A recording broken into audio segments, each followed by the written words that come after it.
we didn't get, our house didn't get wiped out. We didn't get physically injured. We didn't lose a whole lot. We ended up sick from some stuff. We'll talk about that probably in a different one. But in the days leading up to the storm, there were reports that it was going to rain hard. Yeah, we heard like tropical storm possibilities. Yeah, in the mountains. And Yeah. it was basically by the time the warnings got to their worst, it was Friday, I believe, or they may even said Saturday at the time. You're going to get the third, you could possibly get 30 inches of water, Yeah. which was a lot. And you were hearing that it could get close within feet of one of the dams overflowing, the nearby dams. Yeah. So it wasn't when we say tropical storm and like heavy rain and stuff, it was not, 20-foot walls of water are going to come down and wipe your house out. You better run. And I was like, hey, you might lose power, and The roads would be will be really dangerous. bad to drive Yeah, on. like the roads would be dangerous. And you may get some like flooding damage. Yeah. But that was really it. That was the biggest concern is if somebody's property was kind of just in a spot where they tend to get a little bit of flooding, will it be a little bit more? Mm-hmm. That was literally how it was treated.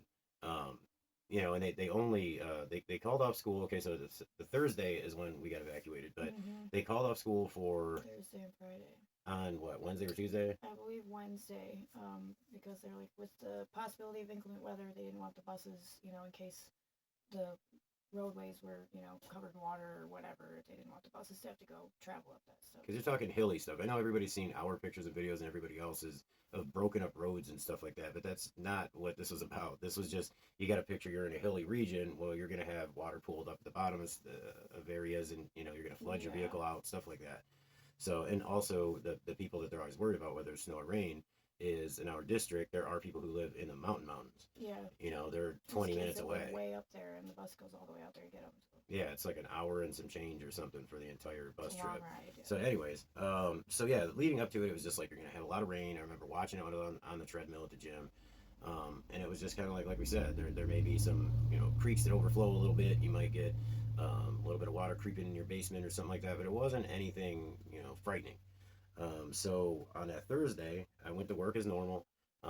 It had rained the day before and the day of. Yeah. But I've seen a lot of people acting as though it was just this torrential downpour, and it was just a regular. It wasn't here. Yeah, it wasn't nothing crazy at all. Steady rain. And I mean, I drove, I was going east, but going into work it was fine.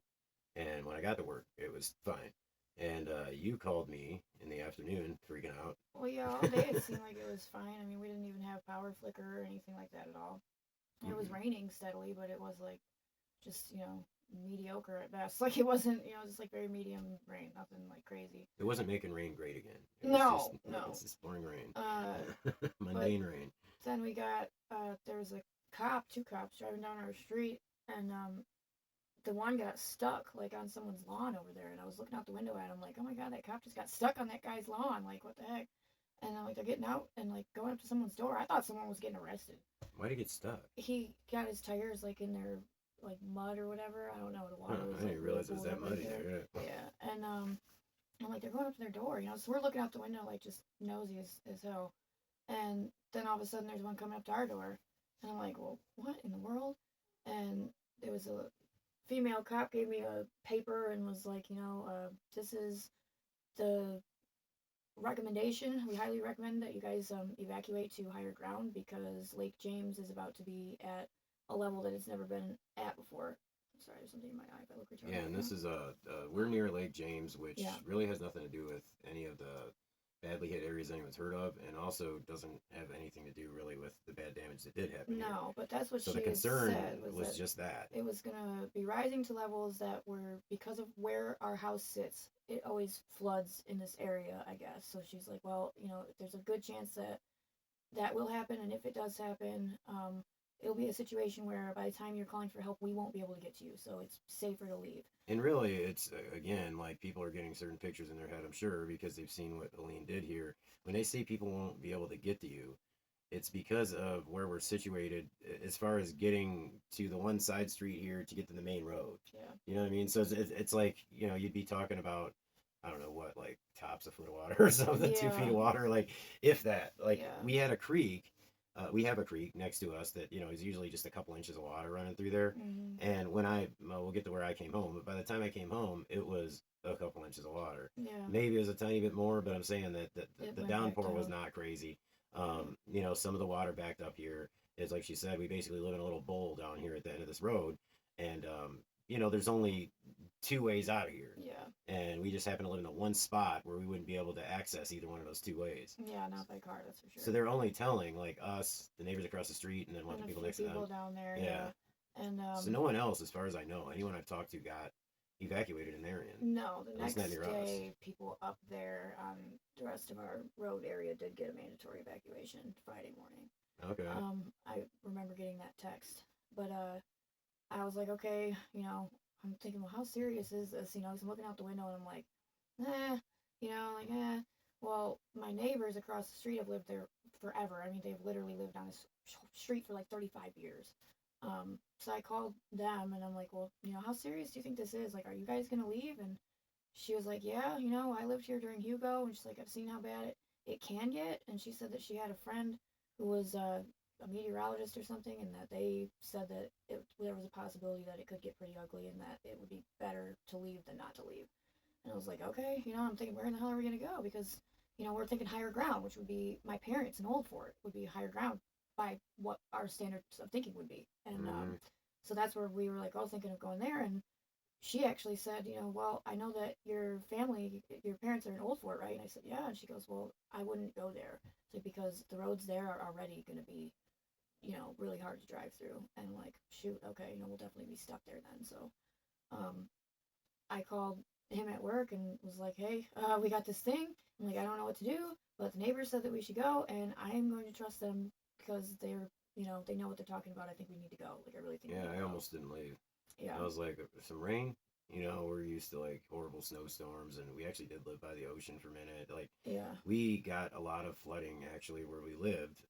Yeah. Away from the Outer Banks there, and like Elizabeth City got a lot of flooding. And I mean, like for any of these creeks right here to overflow, it would have taken 6 feet of water or something for it to come up, and it had only ever done that once. And I'm kind of looking at it, and I was in that storm that day at work with my boss, looking at some of these rivers that are no more alongside of the road, and it was much, much worse of a storm when that overflowed than what we were dealing with. So it was like, a combination, I guess, between the wind and all that kind of stuff. They're telling you to get out, and I get it. So I said, okay, because it's better safe than sorry, I guess. I couldn't figure out where we were going to go, though, so I'm like thinking, what the hell am I going to do? I have cats I have to bring with me, like all this and that. And like, yeah. So I got in a hold of my cousin who just lives, like 10 minutes that way in Marion still, not far from us at all, closer to Nebo. And she was like, yeah, come here. My aunt and uncle just so happened to be on a cruise at the time, so their house didn't have anybody in it. And they're like, come, you guys can bring the cats and go stay over there across the street at their house, So we went and rode out the bad parts from there. Yeah, and I mean, even then, I mentioned it in one of the interviews we did. That night, I mean, I went outside to smoke a cigarette, and put it this way, it wasn't raining hard enough to put my cigarette out. Yeah. It was steady. That's the only thing I could say, and there was some, heavy wind or whatever. But, it wasn't until, I don't remember exactly what time the power went out. The power didn't go out until the next morning at like 8 or 9. Which is the 27th. Yeah. So like Thursday was the 26th. It had been building up, I think, since the day before. Really, the only concern was the Lake James and maybe a couple of the other dams, and maybe a little bit of flooding in your house and or like road problems. There was no worry about loss of life or anything like this. And so when we went there, it was kind of we would get messages, like little things that said like it's getting within this many feet for I the had dam to subscribed overflow. to like the little emergency thing, where it would like text you updates, and I was getting messages, saying that later in the day, because the No, it took me 7 hours. It wasn't later in the day. I left. No, at, like, I mean noon. like we got up early and we were up all day, so like it was probably like 1:00, 1:30 when you Yeah, left the I house. didn't come back till late. Yeah. So what we're dealing with is her young cousin is across the street, and we were talking to her and hearing about what different places were like, because her boyfriend lived in whatever, Shelby or something. Yeah. And he was at school there. we know nobody here, so we're hearing things. And basically what I learned very quickly when I left was when our power went out, it wasn't just a little area, it was The power, everywhere. Like, period. it was everywhere. Like, not Like, just so someone's power. none of the Power. gas stations were operating, like, immediately. None of the Dollar Generals, none of the Walmart wasn't, nothing Nothing. was open. So I came No back stoplights. frustrated, and meanwhile, there are trees down already and falling down. I just try to keep that on my head. But, like I've said before, like every 100 yards or so, there's a giant tree or two, like, across the road. And guys are already out chainsawing them things, like, as soon as they hit the ground. But basically, it almost seemed like we were kind of at the head of it, the apex of it, Yeah. and that we were gonna come out of it pretty soon. So and it felt that way too as far as the weather goes. Yeah. But anyways, their cousin said that Morganton is fine, and Morganton is like I don't know, 18 miles east of us. So I was like, okay, I'm gonna go to Morganton and get us food because there wasn't much in the house we were in. We had to leave our stuff behind. We knew it was all gonna go bad, so I had to go get a bunch of crap food that basically didn't need refrigerator. But anyways, Right. so I'm going to Morganton, and there's an Aldi there, there's a freaking Ingles there, there's a Walmart there, perfect.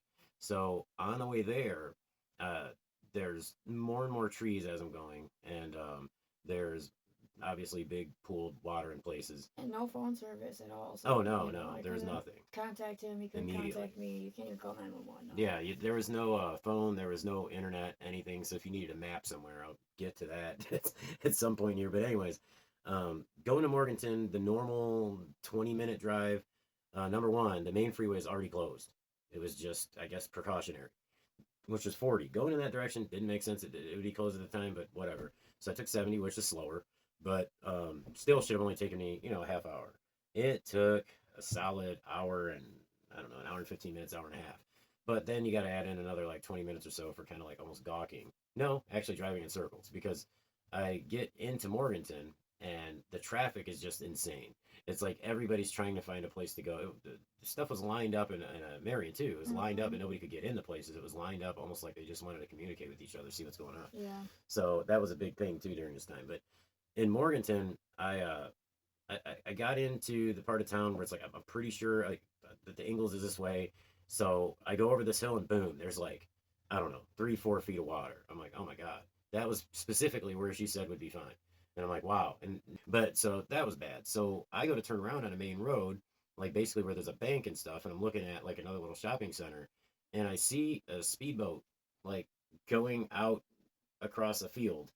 Like I seriously thought my mind was playing some kind of tricks on me that something was getting to me as far as like the storm and all the fear that had been. And so what it was is there was like I guess you could call it like an office park. There's like an area there where it's like doctors' offices, that are a few hundred yards from each other, and they already had a dude's like little boat out to I say speedboat, it was more of a fishing boat, but taking his boat out there to get like old ladies that had been at the doctor, and now there was like several feet of water, like they couldn't get to their cars were just covered practically in water. They had to come all the way over here to get help by people. So I'm sitting there watching this going, oh my god. And I think I do have pictures of putting here of that. So that was pretty interesting. And I was like, well, it seems like it's just pooling in certain places, it should be okay. But at the same time I'm thinking like, oh my god, like we've been being told for like several days that the only thing we may deal with is water overflowing from like a creek in your yard or the dam. Yeah, the trees are a worry, they fall, break things obviously. But so I do that turnaround there and I go to cross a main bridge in town in Morganton where usually you look off to the right, and my boss actually used to own it. And it's a kind of like a year-round RV park type of thing, a campground. And the the the RVs, the water was all the way up to the ceiling on them. And that'll be a picture I put here. And the thing is I have more pictures and videos throughout these videos we make, but it was really worrisome to drive in it. My car's not in the best shape. People were driving like insane. Like they were basically just so scared that you just did not want to drive near them. They were so freaked out. And the lights obviously weren't working. So that's the other thing. And these are like big intersections. So, I loop all around this damn town. I spend, another half hour, 45 minutes literally driving around this town in circles looking for some store that's open. Nothing. Not even a gas station. Everybody's panicked doing the same thing. So I find my way to go towards Hickory, which is another 20 miles, and that's where I work at. And when I got to Hickory, and it was very, very slow.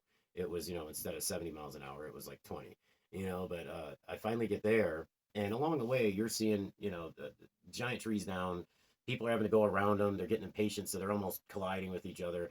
You can't see very well, stuff like that. So it was kind of dangerous. It was worrisome, but finally I get into Hickory, and it was Black Friday in the Walmart. Like everybody from the mountains had like fled to Hickory to get food. It was crazy. People were just panicking. All the candles were gone. That was the Oh other thing. I was going yeah. to get candles. God. Luckily there was food, a bunch of crap food that kids like crap food, so it was kind of fun. It was like camping. But anyway, and then so I went to my job, which was right down the street, and I was able to get my check and stuff. But the power wasn't out there yet. But that whole area did also suffer a crazy amount of power outages, believe it or not, because it's all connected on a grid. So now we're talking about like a 40-mile stretch or whatever it is. So anyways, that's my experience there. But coming back, it took so long to get back, and it was pitch black outside. And because it's a storm, it's blacker than black. So I get here, and the main freeway is closed. The road I need to use to get back to where we are, I believe, is closed.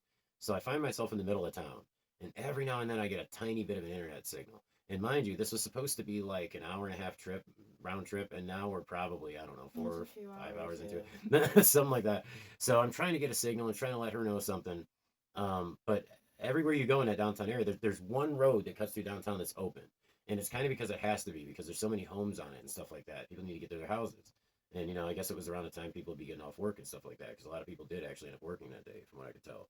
But, so I'm desperately trying to get to our house, because after what she said and everything, I'm worried that our house is going to get flooded and we won't have a house to come home to. And granted, okay, we don't own it. It wouldn't be the loss that some people deal with, but it kind of It'd would, be a bigger because there's loss, nowhere else to rent honestly. around here. We'd be screwed. And my credit sucks, I'll be honest, like it's just not easy to do, especially not with all these pets and everything and kids. So, anyways, I was just petrified of that. I was also worried about water getting into the house and destroying things. You just didn't know what was wiped out and stuff like that. I still hadn't been hearing, obviously, like horror stories or anything from anyone. We didn't know the water level yet at that time either that had hit down there. So yeah, so I mean, I'm trying to find my way desperately to our house, but ours at the time was the only little intersection that was closed. yeah, Like I should say intersection, a little strip here was closed. yeah. You got cut it diverted off to downtown, over there, yeah. and then you're going through downtown. And I'm like, wait a minute. I remember seeing something on the map where I can kind of work my way around and kind of sneak to our house, at least get a glimpse of it. Yeah, from like above, kind of. Oh my God! But every single back way I tried, it was closed, but closed by nature. It was like gigantic 60-foot trees in the middle of the road, and I have a picture I'll put in here where it fell. A giant tree fell in the middle of the road, right in between a guy in front of me's car and my car. Something told me to kind of like slow down and see how things went for him, because I don't know, it just didn't feel right. I didn't hear a tree, nothing, but I saw them all around me.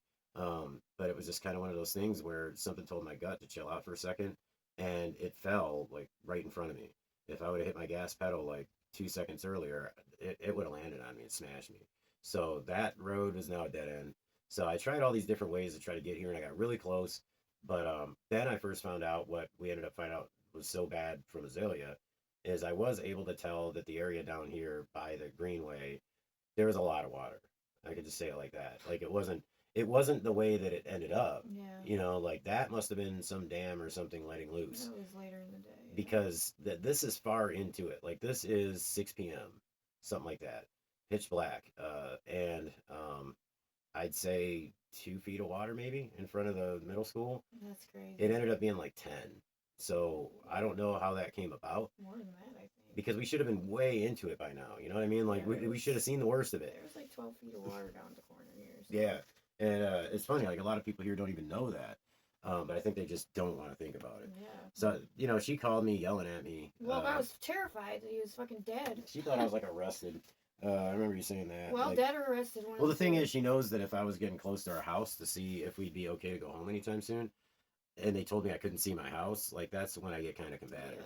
Yeah. But I was respectful to the cops and stuff. It was like, okay, if they're closing down a whole area there, They were scared. they don't want to flood people's cars out. And that's the thing. It was this huge emergency, right? But there was like 2 cops. The entire so city. Many things going on in so many places that. I don't know. I drove through a lot of the places. I didn't see No, the cops. I mean, like now hearing like the radios and stuff. Oh, yeah, in yeah. Those days, like it's crazy, like all the things that they were actually experiencing. So they were probably terrified. Too. Well, it does feel like a lot either were told not to do anything or didn't get out there because it's like, okay, your car's gonna get flooded out. What are you gonna do on foot then? You gotta stay at your house, yeah. So it's kind of, there's only so much you can do. But yeah, that was kind of my experience. I finally got back, and so that's on the Friday evening. We ended up going home on Sunday. Yeah. So it was a full. We were there for another night with no power. And then the next day, we kind of just hung around the house all day. My cousins had come from Clemens. My aunt and uncle had come from Clemens to see if they could get up to my parents' house because I guess they had gotten a few messages to them, and they had gotten some messages to my sister too, saying like they were trapped, and I couldn't get any of these messages at all. So they came to see if they could get up to my parents, and they tried, but the road was completely blocked off. There was no way to get up there at all. They wouldn't let anybody in, and even if they would let anybody in, you couldn't drive it. So then they went home, and the next morning, like super early in the morning, my cousins who we were staying across the street from, they got up and were like, well, we're going to try and drive out there and see if we can get in today. So they went to Old Fort, and they were able to get through there, but, we couldn't communicate at all, so we had no idea what was going on. They were gone for, like, the whole entire day, so we were there basically with the kids. I felt bad for not going and helping. Well, you ended up going to see if the house was there that day. Finally, you were able to go and check out the house. But it was late. It was it was late in the day. And they were out there with my parents, I guess, trying to chainsaw them out because they were completely trapped in their house. Their cars were smashed, all that stuff, so they couldn't get in or out. Now, theirs was down trees. Yeah, theirs was down trees. Because they're on top of a little bluff thing, so. Yeah, but everywhere around there, I mean, we've shown you pictures of Old Fort. And yeah, I'll have them in here. It's just, it's demolished. It's still demolished right now. So then after they finally came back to the house, pretty much the whole day was gone, and they were like, well, this is man back here, okay, they're fine. Just stuck. They just, their cars are pretty messed up, but the one they think can drive, like they were able to get the tree off of it, and it would start, and it was drivable, but it was just smashed up real bad in the back. No windows. We'll be showing those here too. And so they're like, it's gonna take a long time to chainsaw out, but they have a way up and down now. So and it was, I don't know, a few hours after that, we ended up packing up and heading home, like late that night. Yeah, because I had seen it, or I'd gotten to the house. Yeah. On what was it? Yeah, early Sunday. Yeah. I don't know, in the afternoon sometime, and I came in the house to see if anything was ruined, and I was kind of pleasantly surprised. The water couldn't have been backed up for very long because, I mean, the ground wasn't pooled up. Yeah. Like, even when you got here shortly after that, it wasn't pulled up. There's nothing crazy. Well, now we realize that, I mean, just by lines on the house and stuff, there were many feet of water, and that our central air unit was under it. We kept getting sick from, like, bacteria and stuff and chemicals in that. And we ended up with E. coli in the water and all this stuff. But I feel like almost a failure, like, as a father, and, as a leader, I guess you could say, because, like, I didn't even think of that stuff. I've never dealt with anything like that before. Like, I've never even had a well. Like, I've had plenty of wells, but I never dealt with anything like that ever. Yeah. So. I mean, nobody has. But see, during all this, though, nobody knew anything.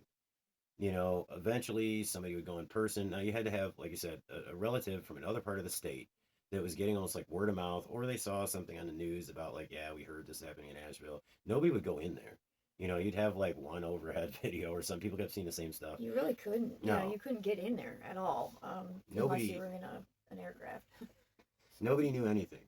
So, if you had a relative that was like out of state or on the other side of the state, they could come in and check on your other relatives, and they could come to you and tell you about it if they could drive to you. Mm-hmm. That's the thing. A lot of people were not in the fortunate situation that we were, where we were right on kind of a major road on a bigger strip of it that wasn't shut down.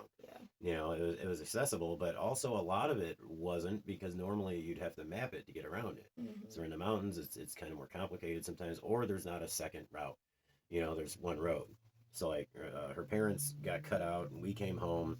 And the thing is, you got a picture. I was just thinking that, for 3 days or whatever, it's like, couldn't shower, no running water, like, no electricity, like, phone. I mean, we took little charging blocks and shit, but, like, phones can't charge. Couldn't use them anyway, really. No, yeah, that's right. No communication with the outside world, stuff like that. And people have to realize that even here in Marion, in the most populated part of Marion, it was like that for weeks for people. Yeah. No water, no electricity, no internet. The gas lines every day. Now, the one way I can kind of gauge how bad it was, because it all becomes like a blur, like whatever they call it. It is. I think our days might even be a little bit off right now. Yeah, as they we're could talking be about it, but yeah. I mean, it took 17 days for me to get phone service again. And what I mean by that is that I would have to get 30 to 40 miles away to be able to get cell service and to be able to get some sort of data. Yeah. So, I mean, and it's on Cricket, which cheap company. However, I get extremely good coverage here. There's Cricket places all around here.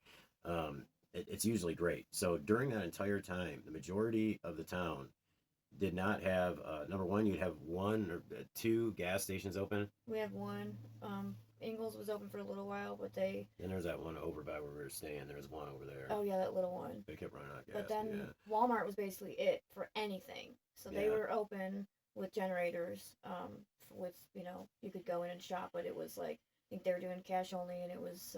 Oh yeah, I forgot about the cash only. Yeah, it was cash that was a only, pain in the ass because and you, it was you couldn't go to an ATM. Yeah, None of yeah, them worked. no ATM. So Yeah. cash only, and there was 1,000,001 people in there trying to get in there and do stuff, or just coming there to sit in the parking lot because that was like the one place that your phone might work. And the people, seemed to kind of meet at Dollar General to ask each other what they'd heard. Yeah. And mind you, even a week into this, even we were seeing was the same few videos from Asheville that a lot of people probably died there. We saw a giant, extremely populated area just get wiped the hell out. Yeah. We knew there was no evacuation notice for anybody, just for the simple fact that people were just going on about their normal days, like they're driving down the road. You know what I mean? So, we're right under a dam, and only a handful of us got any kind of heads up on anything. And we've talked to someone on here before, his interviews here, and I'll link to it, where he got, I think, what do you get, 51 minutes notice or something? Yeah. And even then, again, you don't know that your entire 2 properties you have right there are going to get wiped out in downtown Old Fort. It's just something that never happens. The most you ever get is like a little trickle of water that might, get into your crawl space. You know what I mean? So, 17 days without phone. So that's for the entire area that I just happened to drive through, which would be like a 30-mile radius pretty much in every direction. For a while, it took you a really long time to get to work, though, because remember they had stuff closed down even that direction for a little bit. Oh, yeah. 40 was closed down for God knows what reason, all the way to Statesville. Yeah, because that area didn't have roadway that was torn off. So no, I mean, some trees got in there and stuff like that. But no, it wasn't too bad. And, I mean, people out there, the customers I talked to, coworkers, stuff like that, they were without power for, I don't know, a few to several days. But that was really all that happened to them. And then they would hear about Asheville. Some people died. Yeah, we started hearing about like Lake Lure and stuff like that. Yeah, we started hearing about Lake Lure, actually kind of on our own. So we went, on the 1st of October, we went to Old Fort. Yeah, we went to my parents' house for the first time since. It was, we saw where the entire gas stations were essentially wiped out, washed out. Roads were just giant holes, just the bridge is concrete still gone. thrown. They have not yet done. I don't know how much repair they've done on it. I just know it's still closed and it still looks really freaking bad. You still can't drive that way. It was bad, and you had to kind of prove that you lived there to go through the downtown area. It was pretty bad. It looked like the Wild West. Yeah, it was. And we went on the 5th to see how bad the Greenway was. And that was, okay, you couldn't get to the actual Greenway, but the little opening of it here that we have a video of where I show like how the asphalt and everything was thrown hundreds of yards and just broken apart. We went down there and saw what that was like, and it was like, oh my God, what happened here? Yeah, it was right. That's, I can walk there in like it's 10 minutes, not even 10 minutes. It's like 0.4 miles, I think, Yeah. if that. So yeah, like we had no idea it was anything like that. That whole area there with those stores and everything was shut off from the public. Yeah. So you had no idea. Azalea was the only way I knew anything about any of that because she works at Lowe's and she was able to go in and out of that area. They still had it shut off to anybody else by showing proof that she worked at Lowe's and she was in there helping them muck out their store and throw out tons of stuff. Like, I got a free plant and he's still over there. And people had no idea what they were working in because they didn't have any concept that all these vehicles and stuff from plants and stuff from mines and people and animals and everything were in this water. Like, they just thought it was like a flood. Infection in her toenail from working in that, and actually had to go and get the toenail removed completely at the hospital. So that was still feet of water, and that was several days later. Yeah. So it's starting to piece together where it's like, okay, down here we had several feet of water. It's like I saw 3-4 feet of water, and she's saying it was much, much more than that, and it's dangerous. Tops of the buildings. Yeah, it was. Picture how high, your average Lowe's or Home Depot building is. Yeah, it's insane. And there were like RVs. I have a picture of it, like Oh, RV yeah, thrown like right off the road. I guess is what I heard into that the they were parking driving lot it. Yeah, somewhere. Yeah. and of course, like I said, we saw how the concrete and everything was just thrown and everything there, and the entire river was diverted. The smell was bad, chemical. Trees down everywhere. It was pretty bad. So you start piecing that together. You see what happened in Old Fort. It starts coming together. You see little pieces of stuff about Asheville. You don't really know the river system, so you're kind of thinking like, okay, well this, and this got hit. Okay, it's a wrap. But then I'm like, no, there was a thing in Morganton, but then again, that is a town that's like there's a river all through it. So it's like, okay, that makes sense. Heavy rain, lots of river, blah blah. Didn't hear nothing about Tennessee. Didn't hear anything about any of these places further out. I had customers come in who were like in Boone and stuff, and they're Yeah. like, oh yeah, there's areas there that got just destroyed. There was no talk whatsoever of Swannanoa, Mm-mm. Spruce Pine, No. Burnsville, Pensacola, none of that. I didn't even know Pensacola, North Carolina existed. I did, but didn't think it had anything to do with this. Yeah. Like it's just, and I only did because of a customer one time. So I mean, okay. So anyways, went to Old Fort on the 1st of October, saw the kind of decimation that was there. Checked out the Greenway here in Marion on the 5th. On the 8th, now our church, within a week of it happening, Yeah, was kind of back to normal. They hit the ground running with relief, though. They Yeah. weren't really back to normal. They were just, I mean, they had power, so I guess that can be considered. Yeah, normal, only but the church had power in that entire strip, so it's some kind of miracle the there. beer closet next door didn't even have power. No, and Yeah. so another issue was, okay, so nobody in the area still, they didn't have power. They couldn't get cooked meals. No. You couldn't even go out and get box stuff at this point because there's Walmart, but they're selling out because it's the only place. Yeah, so you know. eat so many chips. Yeah, the Walmart like in Asheville is completely destroyed Gone, and wiped yeah. out. So yeah, like it ended up being a situation where, and I have video of that, where right across the street from our house, the barbecue place, they were giving out, what was it, like up to 2,000 meals a day Yeah, to they people. were cooking from morning until a certain time of night until they ran out of food. Yeah, and that was the only way that people in like whatever People 20-mile were coming radius, from God knows how far. The lines were insane all day. all the way through town, And like for real. then at our church, they were grilling outside, and they had people that were coming in from other places that were bringing meat to grill and stuff like that, and they were doing hot meals every And single right away, day. the donations are coming in. Yeah. Like Vivian talked about Fast. how she went out and found stuff, but then there was farms that were giving stuff from Mhm. Morganton. It was like boom, right away. As soon as our doors were open, they were full of food. You're getting stuff to people, and so we decided we're gonna go see, because we had seen a little bit of how bad Old Fort was. We finally heard about the whole Lake Lure thing like a week into this or so, and we said, okay, well, let's go down there and try to help some people. Because what was happening is people would just get word that so and so is up on a mountain somewhere, and oh my God, like they're gonna need help. Mm-hmm. There's still no communication. Again, we're These people didn't have electricity for on the 8th or what? 17 days. 11 days into this, so it's like nobody has any kind of communication or anything. So it just really comes down to, you may know of an old woman who lives kind of away from everybody off the map, and that address would get passed to somebody at our church. Yeah, They would somebody get go check on her. and they would make like a care package of like food and stuff like that, and just supplies. And so we decided, well, we're gonna go see what this damage looks like, and we're gonna take stuff to people individually. We're gonna stop at some homes, and when we passed through like White House and what is it, Bill's Creek, Yeah. it was unbelievable because this is a place that is kind of off the map. Mm-hmm. The trees and everything there, I mean, they may as well live in the actual national forest because Yeah. it was unbelievable. We saw properties that were completely wiped out. The power lines were like, all twisted around everything, and some of them were touching your vehicle as you're driving under them. And, Yeah. I mean, just It was wild. And, we met some people, gave some stuff. We finally made our way down and we'd heard that there were other kind of organized donation centers. And so it's like, okay, great. We can help people get through stuff right now.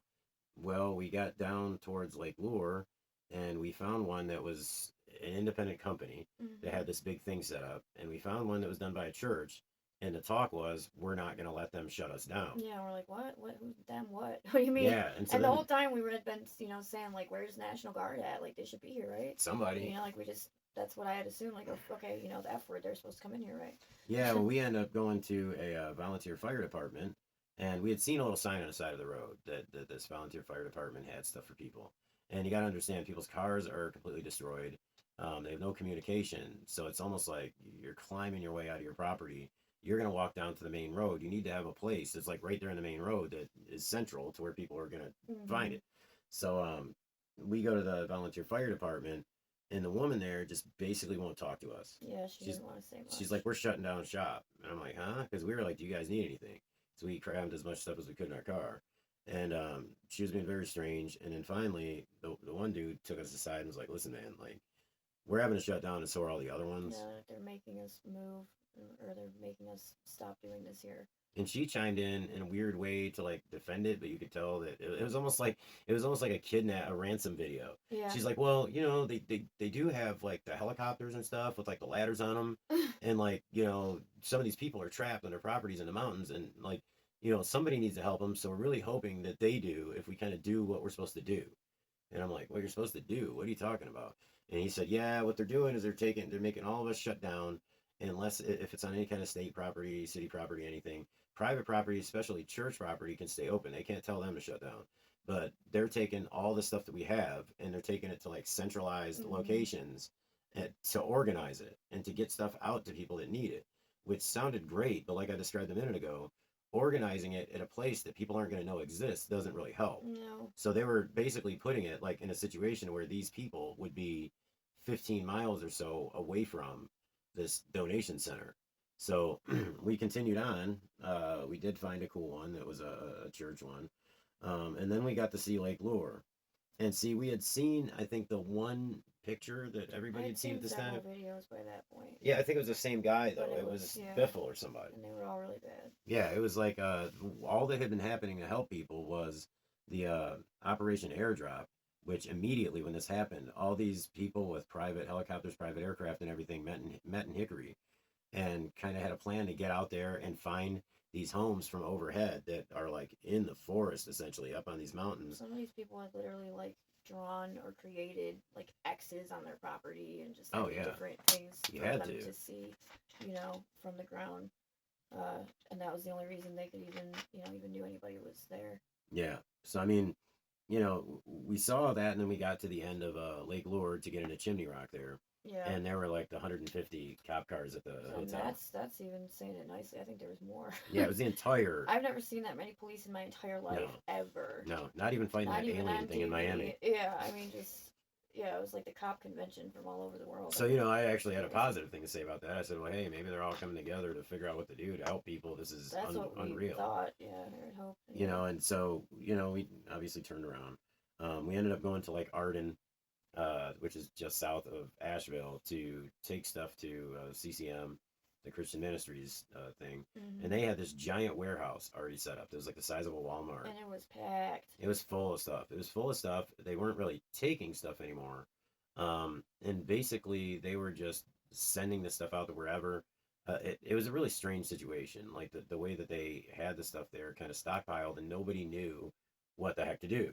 Like how to receive it, like how to account for it. Like there's truckers there that I'm talking to, and they're just like, yeah, man, they send us, and this stuff's supposed to be like organized. We're supposed to know where to go, but there's no organization here. And they don't know how to get places because a lot of these roads are gone. Right. So it's like, you know, GPS will tell you go here, but you can't. Yeah, and it's one of these things where basically you're cutting out the little guy who's in touch with the community that knows where everyone and everything is, to bring in this big so-called organized thing. But like you said, they don't know the area. People can't reach them. You can't go on the internet to find out they exist.